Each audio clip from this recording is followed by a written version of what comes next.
오늘은 성탄절 후 두 번째 주일, 교회력으로는 그렇게 됩니다. 성탄절, 우리 하나님이 인간의 몸으로 우리에게 오신 그 의미를 다시 한번 새겨보고 그 의미를 찾아보는 시간, 오늘 주일 말씀을 통해서 한번 살펴보면 좋겠습니다. 오늘 우리가 읽은 본문은 요한복음인데요. 요한복음은 다른 우리 공관복음, 마태, 마가, 누가복음과는 조금 다른 관점으로 예수님의 이야기를 묘사하고 있습니다. 마태, 마가, 누가복음이 인간이신 예수님을 묘사하고 강조하고 또 설명하려고 애를 쓰고 있다면, 이 요한복음은 하나님이신 예수님에 대해서 묘사하고 그러느라고 애쓰고 있습니다. 그래서 마태, 누가복음에서는 족보 이야기로 예수님의 이야기가 시작되고 있다면, 요한복음에서는 예수님이 천지창조, 그 찬란한 순간에, 그 태고적에 예수님이 천지창조의 창조주로 그 땅에 존재하셨다, 창조주로 이 세상에 처음부터 계셨다는 이야기로 요한복음이 시작되고 있습니다. 요한복음 1장 1절로 2절 말씀을 제가 읽어드리겠습니다. 태초에 말씀이 계시니라. 이 말씀이 하나님과 함께 계셨으니 이 말씀은 곧 하나님이시니라. 그가 태초에 하나님과 함께 계셨고. 그러므로 성부, 성자, 성령 이 삼위일체 하나님의 그 창조의 역사를 먼저 기록한 이후에 예수님이 인간의 몸으로 우리에게 오신 그 사건을 설명하고 있는 방법으로 요한복음이 시작되고 있다는 것이죠. 그래서 이 요한복음의 별명을 독수리 복음이라고 부릅니다. 독수리는 이 눈을 똑바로 뜨고 태양을 향해 날아갈 수 있는 새라고 하죠. 그래서 아주 오랜 고대로부터 독수리는 이 신령한 새, 또 영적인 새를 상징하였습니다. 또한 이 독수리는 이 마귀를 상징하는 뱀을 땅으로부터 낚아채어 아주 월등한 실력차로 목숨을 끊을 수 있는 존재, 그러므로 거룩과 하나님을 상징하는 의미로 독수리가 종종 인용되는데, 이 요한복음의 별명이 독수리 복음이다라고 하는 것은 굉장히 중요한 상징성이 있겠습니다. 요한복음의 시작을 창조시에 존재하셨던 예수님으로 시작하는 이유가 무엇일까? 또 오늘 우리가 읽은 이 10절 이하로 18절까지의 내용은 예수님께서 이 땅에 오실 수밖에 없었던 이유, 그러니까 창조주이신 하나님이 인간으로 이 땅에 오실 수밖에 없었던 이유를 설명하느라 요한복음은 1장 전체를 지금 할애하고 있다라고 하는 것이죠. 다시 말하면 천지의 창조주께서, 우리의 연약함을 모두 아시는 그 주님께서 사람의 몸을 입고 이 땅에 오시는 방법, 그 방법 이외에는 우리의 죄악의 문제, 이 연약함의 문제를 해결할 다른 방법이 없다. 요한복음은 그런 주제로 지금 시작을 하고 있다라고 하는 것이죠. 성탄이 뭐 선물 주고받고 캐롤이 울리고 그냥 사람들 만나고 또 이 송년회를 하고 이렇게 정신없이 지나가다 보니까 인간의 몸을 입고 우리 가운데 오신 예수님의 의미가 퇴색되고 사라지고, 또 산타클로스 뒤에 또 선물과 만남 그 뒤로 숨어서 사라져버리는 이때에, 이 신년의 이때에 예수님이 왜 인간이 되실 수밖에 없었는가? 오늘 말씀은 우리에게 그 비밀을 이야기해주고 계시다는 것이죠. 구원을 주시기 위한 유일한 방법이 하나님이 사람이 되시는 방법, 또한 사람이 되셔서 우리를 위하여 모멸을 당하시고 십자가에 죽으시는 그 방법밖에 없었다는 것, 우리가 오늘 살펴볼 말씀의 주제는 그것입니다. 한국 전쟁 때도 비슷한 일이 있었습니다. 50년 6월 25일 새벽에 우리 북의 남침으로 전쟁이 시작되었는데, 압도적인 이 무기, 군사력을 힘입어서 북이 쳐 내려왔습니다. 러시아제 탱크를 밀고 내려왔는데 3개월이 채 못 돼가지고 이 부산 앞에 이 낙동강까지 전부 다 점령하여 버렸습니다. 연합군이 이 낙동강을 앞에 두고 아주 혈전을 벌이고 있었을 때가 이 50년 9월 10 며칠 요때입니다. 인천 상륙작전이 벌어진 때가 15일인데요. 그러니까 9월 15일 석 달 만에 완전히 점령을 당해버렸고, 당시에 메가더 장군은 이 상륙 작전을 할 만한 여러 곳을 물색하다가 가장 확률적으로 성공 확률이 가장 낮은 것이 인천이었습니다. 조수관만의 차가 높아서 6m나 되고, 만수가 되었을 때 상륙 작전을 해야 뻘에 빠지지 않고 군인들이 내릴 수 있는데 그 시간이 딱 2시간밖에 안 되는 것이죠. 그러니까 그 2시간 안에 배를 대고 7만 5천의 병사가 내리려면 이게 여간에서는 어려운 일이 아니라는 것이죠. 그래서 메가더 장군이 이 성공 확률을 5천분의 1이다 이렇게 이야기를 했다고 그러죠. 그래서 이 세계 3대 상륙 작전이 있는데 1차 세계대전 때 터키의 갈리폴리 상륙 작전에서 20만 명의 연합군이 목숨을 잃었습니다. 그리고 2차 세계대전 때 노르망디 상륙 작전에서는 9천여 명의 연합군이 목숨을 잃었는데, 이 인천 상륙 작전이 3대 상륙 작전에 들어가는데 여기서 13명, 공식적인 사망자가 연합군 13명밖에 없었던 이유도, 북한이 생각할 때도 여기는 아무리 생각해도 여기로 상륙 작전을 할 가능성이 없다. 그래서 한 2천여 명 정도의 병력만 남겨두고 다 남하에서 내려간 상태였었다는 것이죠.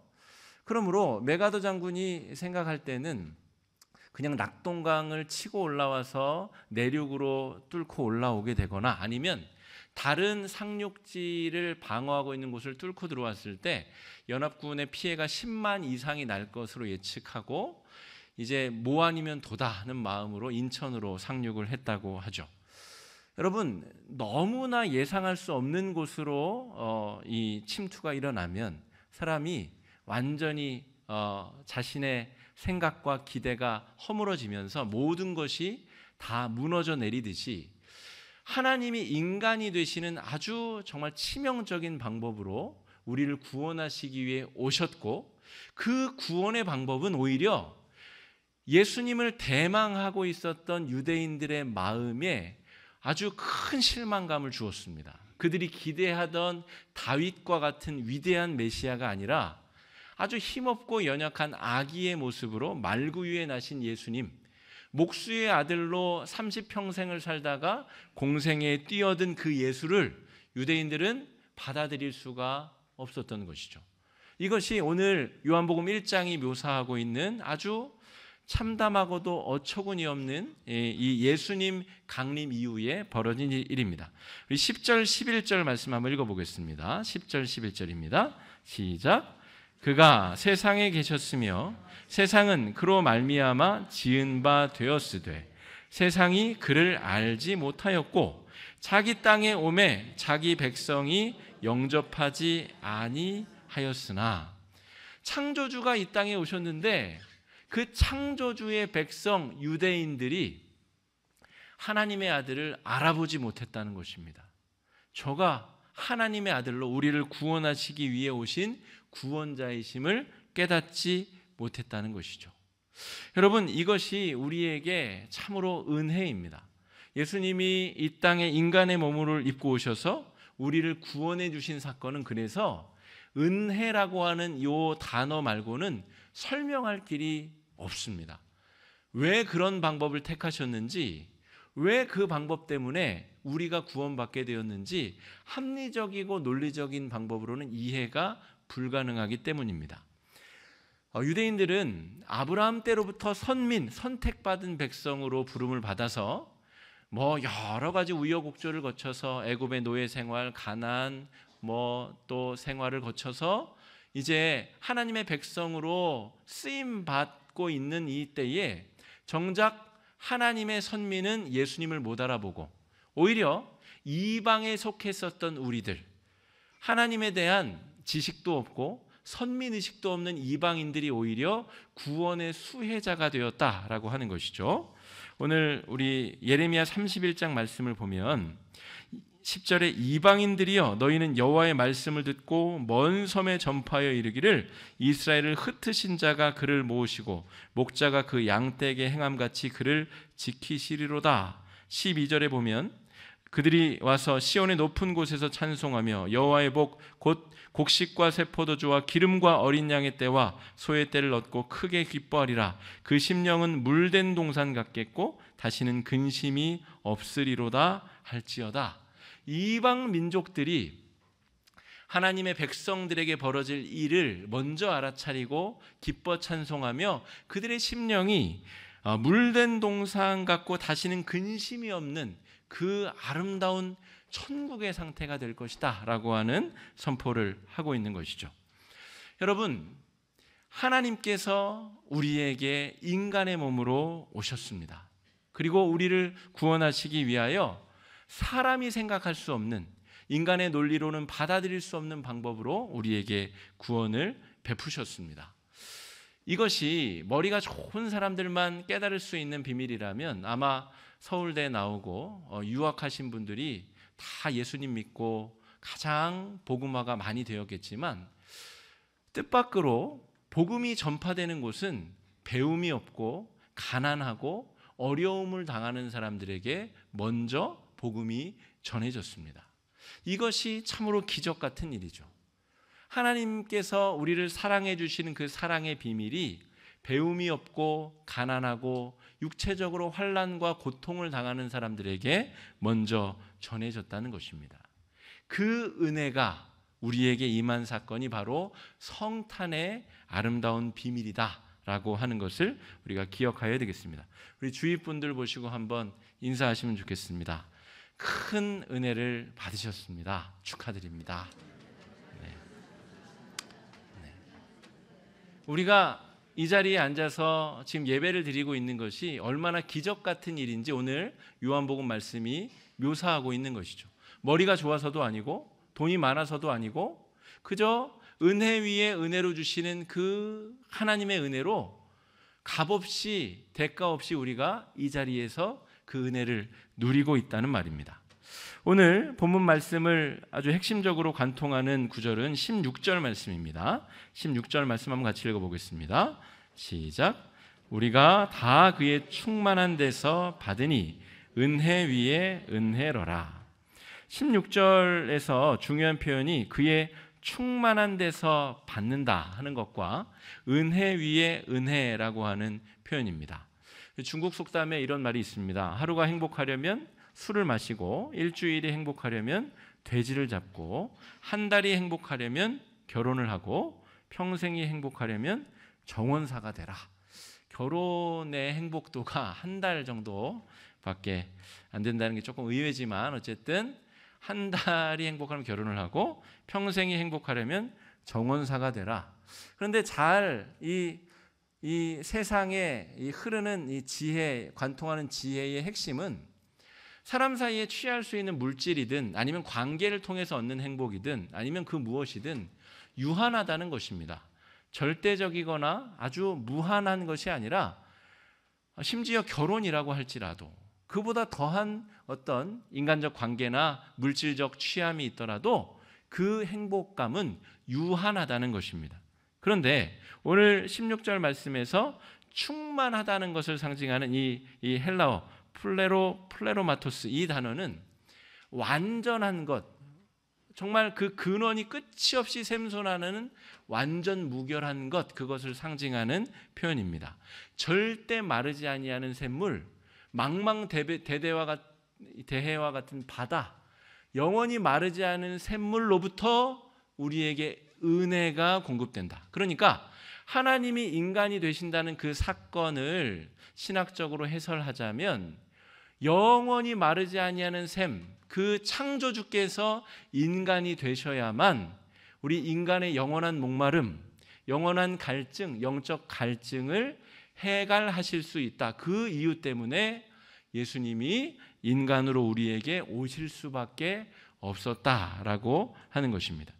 16절의 이 두 번째 중요한 표현이 은혜 위에 은혜라고 하는 표현입니다. 사람이 사람에게 은혜를 베풀 수 있죠. 오늘 제가 김창호 목사님 또 잠깐 말씀을 드렸는데 저는 다 표현을 할 수가 없어요. 제가 우리 김 목사님께 받은 사랑과 도움과 또 은혜 이런 거는 제가 감히 다 표현을 할 수가 없습니다. 그러니까 사람이 사람에게 도움을 줄 수 있죠. 그죠? 은혜도 베풀 수 있고, 고손영원 목사님이 자신의 두 아들 동인동신 총으로 쏴 죽인 그 살인자를 양자로 받아들이고 그 아들이 다시 목회자가 되는, 정말 믿을 수 없는, 우리한테 그 일을 하라 그러면 어찌 그 일을 하겠습니까? 하는 일을 우리의 믿음의 선배가 했다는 말이죠. 사람이 사람에게 은혜를 베풀 수 있다는 말입니다. 그런데 오늘 이 은혜 위의 은혜라고 하는 표현은 사람이 사람에게 베풀 수 있는 시혜, 은혜를 뛰어넘는, 하나님만이 인간에게 베풀 수 있는 은혜에 대한 표현입니다. 그러므로 하나님이 인간이 되신 사건, 그것이야말로 사람 사이에 주고받을 수 있는 제한적이고 유한한 은혜의 기쁨이 아니라 무한하고 영원히 샘솟아나는, 우리가 생명을 잃을 때조차도 감사하며 찬송할 수 있는 유일한 이유가 되는 영원히 샘솟는 은혜, 그 은혜의 근원이 바로 은혜 위의 은혜라는 표현으로 오늘 말씀에 등장하였다라고 하는 것입니다. 하나님께서 우리를 얼마나 사랑하시는지에 대한 표현이 지금 요한복음에서 구구절절히 기록되고 있는 것입니다. 여러분, 부모가 자식에게 줄 수 있는 사랑이 인간이 인간에게 줄 수 있는 가장 큰 사랑으로 묘사되고 있지 않습니까? 그런데 뉴스에서 보면 부모가 자식을 학대하고 목졸라 죽이고 또 온갖 어려움을 자식에게 전가하는 일들을 보게 되면 사람이 사람에게 베풀 수 있는 은혜라는 것이 참으로 부질없다, 또 이것이 얼마나 한계가 분명한가라고 하는 것을 깨닫게 됩니다. 그런데 2020년 우리가 붙잡고 가야 되는 이 은혜 위의 은혜는 창조주께서 우리를 구원하시기 위하여 자신을 내어주신 사랑, 그리고 오늘 말씀에 보면 이 10절 11절 말씀을 보면 한번 같이 다시 한번 읽어보실까요? 아까 읽었는데요, 다시 한번 읽어보겠습니다. 읽어보겠습니다. 시작. 그가 세상에 계셨으며 세상은 그로 말미암아 지은 바 되었으되 세상이 그를 알지 못하였고 자기 땅에 오매 자기 백성이 영접하지 아니하였으나.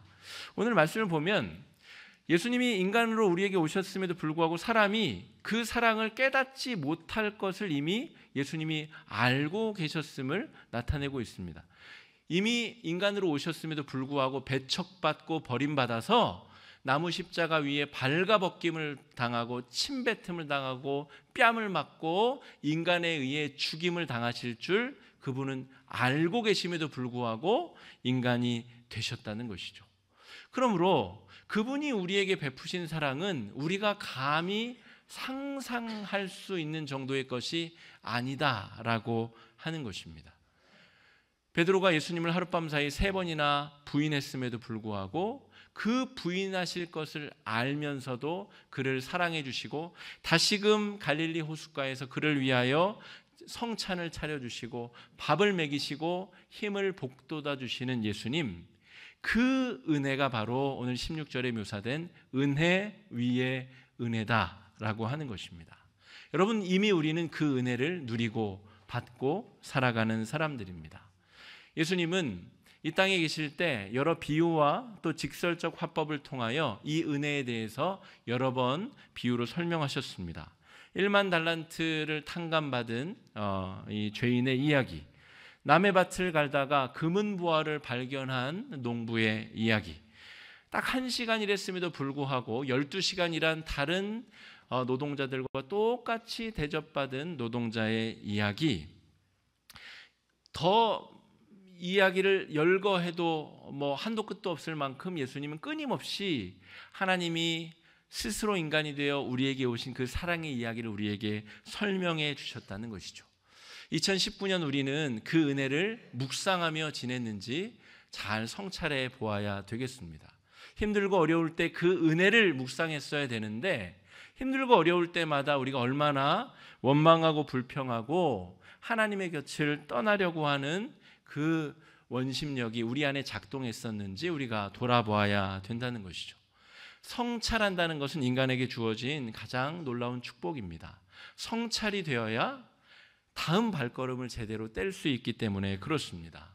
2020년 한 해를 우리에게 은혜로 생명으로 허락해 주셨는데 우리가 하나님 앞에 어떤 마음으로 어떤 자세로 한 걸음 한 걸음 걸어야 될지 오늘 이 요한복음 1장 말씀 무한한 가운데서 주시는 그 은혜 위에 은혜 그 위에 우리의 삶이 하루하루 또 순간순간 세워질 수 있기를 간절히 축복합니다. 오늘 12절 말씀 한번 보겠습니다. 12절입니다. 시작. 영접하는 자 곧 그 이름을 믿는 자들에게는 하나님의 자녀가 되는 권세를 주셨으니. 여러분, 이 은혜 중에 은혜가 이렇게 좋은 것인데 많은 사람들이 교회로 몰려들고 있지 않은 것이 신비롭지 않습니까? 교회는 없어지는 교회가 많고 교세는 줄어들고 많은 사람들에게 이 은혜 중에 은혜가 매력적으로 느껴지는 것은 아니다라고 하는 것이죠. 그래서 여러분, 우리에게 주어진 이 은혜가 더욱더 값진 이유가 거기 있습니다. 사람들은 계속해서 눈에 보이는 것, 손에 잡을 수 있는 것을 은혜라고 여기며 살아가는 존재들입니다. 그것은 태초의 사람 하와 때부터 그랬습니다. 선악과를 손에 잡아 뜯는 것이 하나님 곁에 있는 것보다, 하나님의 말씀을 듣는 것보다 더 소중히 여겨졌기 때문입니다.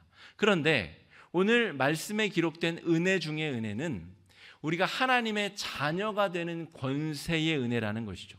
우리가 2020년 우리의 재산이 더 늘어나고 우리가 어려움으로부터 보호받고 우리가 원하는 손에 붙잡히는 것, 그것이 없더라도 하나님의 자녀된 권세, 그 권세가 주는 그 능력을 붙잡고 나아가실 수 있는 한 해가 되시기를 간절히 축복합니다. 하나님의 자녀가 되는 권세는 이 세상이 우리에게 줄 수 없는 권세입니다.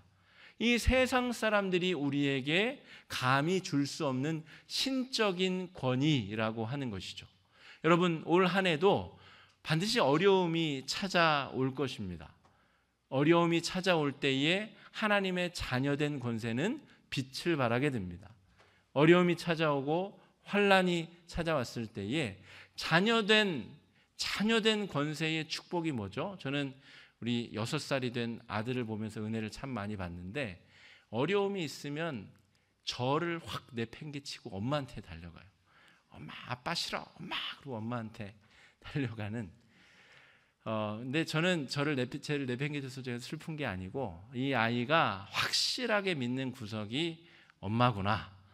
무슨 일이 있어도 하늘이 쪼개져도 엄마는 자기 편이라는 사실에 대한 믿음이 분명하구나 라고 하는 것을 통해서 어려움이 닥칠 때 나는 어떻게 행동하는가를 또 반성해서 보게 됩니다. 여러분, 2020년 어려움이 찾아오고 기도 제목이 생길 때마다 하나님의 자녀된 권세를 적극 활용하시고 우리 앞을 가로막고 있는 도움의 손길을 내미는 사람과 관계와 물질과 모든 것들을 다 밀쳐내고 하나님 아버지의 이름을 부르며 간구하며 나아가실 수 있는 여러분의 삶이, 축복된 삶이 되실 수 있기를 간절히 축복합니다. 그런 은혜가 2020년 여러분의 삶 가운데 넘치시길 바랍니다. 이 시간에 우리 말씀 의지해서 함께 기도하실 텐데요. 기도하실 때에 주님, 2020년 우리가 하나님의 말씀 위에 든든히 서게 하여 주시옵시고 하나님의 그 은혜 위에 은혜로 주시는 그 성육신의 은혜가 우리의 삶을 지배할 수 있도록 어려움이 찾아오고 환난이 찾아오겠지만 우리가 하나님의 자녀된 권세를 적극 활용할 수 있는 2020년 될 수 있게 해달라고 이 시간에 우리 주여 한번 외치고 뜨거운 마음으로 기도하겠습니다. 주여.